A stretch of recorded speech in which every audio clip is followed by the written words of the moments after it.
How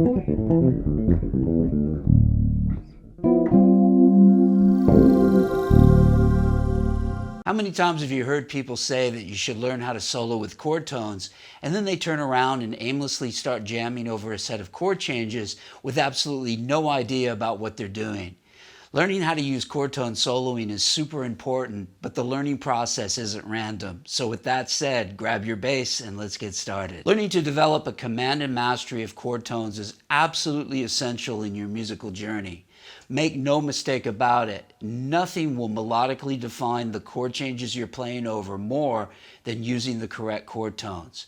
And it's really important to understand that you'll get very little mileage by just throwing on a backing track while aimlessly jamming through the changes without a clear and concise understanding about what you're doing. A great way to do this in the beginning is by learning an arpeggio pattern and then sequencing the pattern over the changes of a tune or even just part of a tune.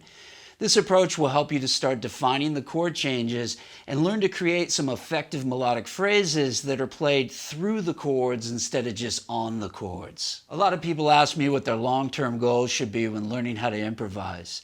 Well, how about being able to play over a set of chord changes while enabling the listener to actually hear the tune you're playing without there being any chordal accompaniment behind you? That's a pretty clear goal, isn't it? The lame and often suggested idea that you should just try and pick a common scale that runs through all the chord changes of a tune will only ever provide you with a thin veneer when trying to outline the changes of a chord progression. So what I've done for this lesson is created a 2-bar broken arpeggio pattern that I'm going to sequence over the first 8 bars of Autumn Leaves. The pattern is comprised of 8th notes consisting of root 5 3 7, 5 3 root 7 to 3 root 3 5, 3 7 root 5.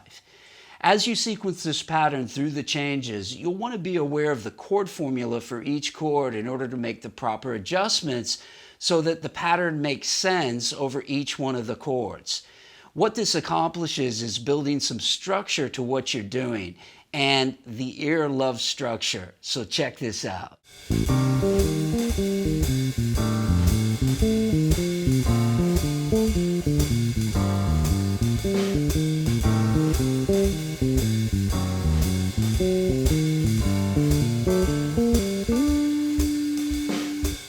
So the chord changes we're playing through are C minor 7, F7, B flat major 7 to E flat major 7, which is just a 2-5-1-4 in B flat major, followed by A minor 7 flat 5, D7 flat 9 to G minor, which is a 2-5-1 in G minor. You've got to remember that trying to play this tune by randomly just playing through a B flat major scale isn't going to cut it on any level. So stepping through this etude slowly, this is what we've got.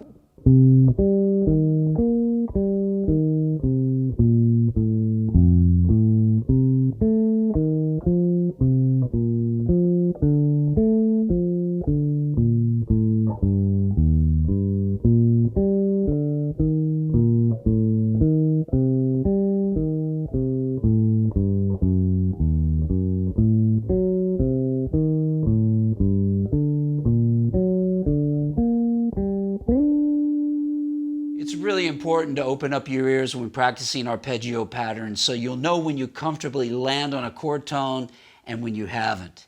The reason you want to practice this is so you can connect what you're hearing to what your hands are doing.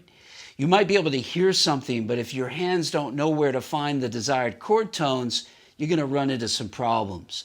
What you don't want to happen in the heat of the moment is for a disconnect to occur where you're suddenly hunting and pecking across your fingerboard looking for the right notes. I'm going to go ahead and play over this 8-bar chord progression without any chordal backing just to demonstrate how important it is to be able to outline the changes of a tune effectively. Even though I'm using some other melodic devices other than just chord tones, the whole improvisation is chord tone centric.